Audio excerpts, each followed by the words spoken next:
tout de suite, à Raleigh, Anthony Martineau. Anto, oui ou non, changement dans l'alignement du Canadien ce soir? Probablement, mais en raison d'une blessure à Caden Goulet. C'est ce qui semble grenouiller actuellement, là. Sur place à Raleigh, qu'est-ce que tu entends?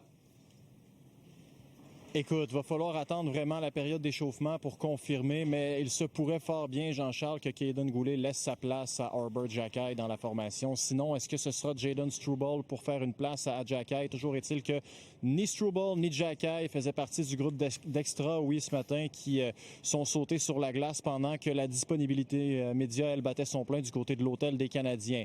On sait que Brendan Gallagher y était, on sait qu'Oliver Kapanen y était aussi. Bon, semble-t-il que le numéro 11 que plusieurs personnes revendiquaient n'y sera pas, à moins, encore une fois, d'un tour de passe-passe de Martin Saint-Louis qui voulait cacher son jeu.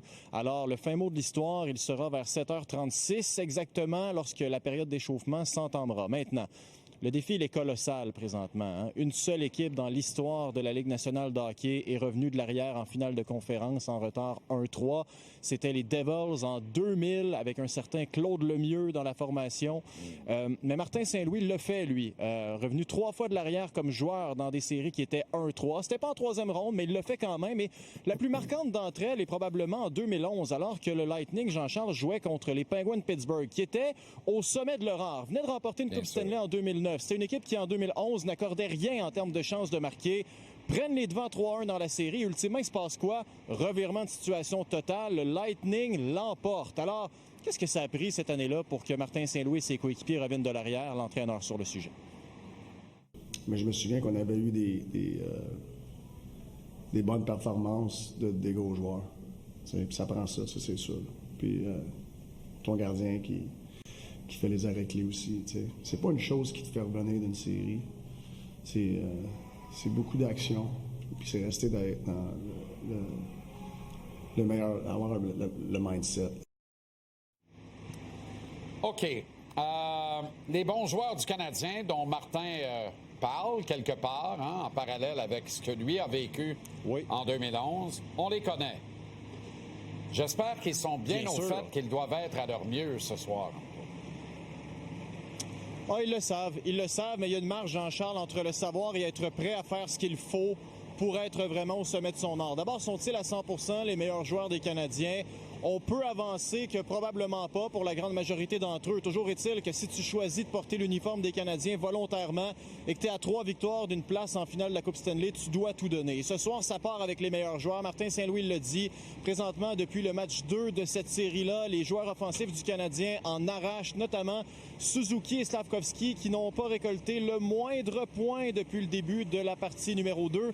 Qu'est-ce qu'ils devront faire? On écoute Suzuki sur son vécu lors de matchs importants et Slavkovski sur les éléments qui vont le relancer. Obviously learned a lot through experience and going over to that environment in the Olympics. I think it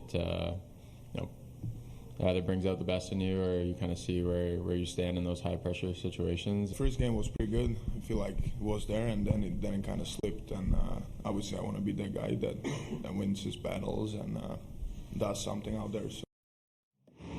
Bon, évidemment, pour battre les Hurricanes, il va falloir tirer et cadrer des tirs davantage. Le fameux, désormais légendaire, shoot the puck. Ah, ça va marquer les esprits, hein? Et avec raison. Écoute, pour que tes partisans te supplient en cœur de décocher des tirs, est-ce qu'il faut qu'ils manquent de tirs au but? 43 lancés au cours des 3 derniers matchs du Canadien. Ça, c'est un nouveau record de médiocrité en termes de lancers au but décochés lors de 3 matchs éliminatoires consécutifs. Malheureusement, ça appartient aux Canadiens de Montréal. Et ça se répercute aussi en termes de tentatives de tir. Depuis le match 2, 259 pour les Hurricanes, 129 pour le Canadien de Montréal. Une bonne marge quand même. Hein? La recette, c'est quoi? Parce qu'on sait que le Canadien doit tirer plus. Alors, Mike Matheson, je vais demander, qu'est-ce qu'on doit changer? Et Josh Anderson également.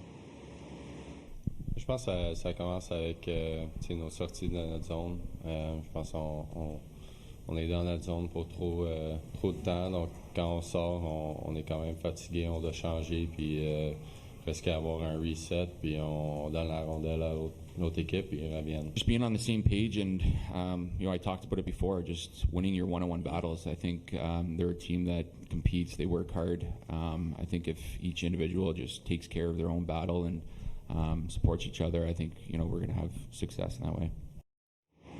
À la grâce des dieux du hockey, des fantômes du forum, qui ont accueilli depuis hier un nouveau membre de cette confrérie céleste, Claude Lemieux. Bonne soirée, bon match, Anthony, à Raleigh. On te regarde et t'écoute avec le reste de l'équipe avec grand intérêt. Merci beaucoup. Bon match à toi aussi. Salut.